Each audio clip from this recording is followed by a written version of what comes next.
Alright, I've got this hooked up from some of the digital pins through to the IN pins on the relay. Now each IN pin represents one of the relays. The relay itself also has, or the relay board also has VCC and ground, which I've got connected across to the 5 volt and ground supply.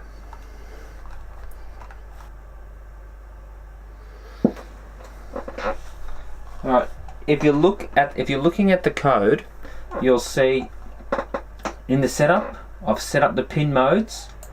Alright, so they're all outputs. I've set the initial state. I want those outputs when it boots up. Alright, now if you go down here, I've made some additional commands that it's going to see through the serial port, and I've set the conditions. So I want it to go low, off, I want it to go high. Now I've got another 3 of those for the demonstration.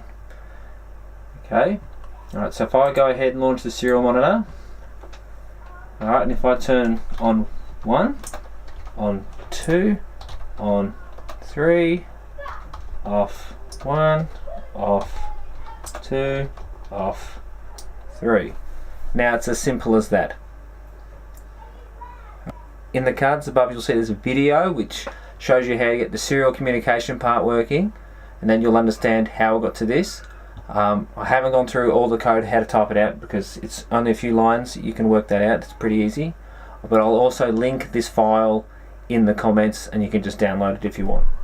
Alright, hit that subscribe button if you found this interesting or what you wanted, or even comment if it's not what you wanted and you want something better.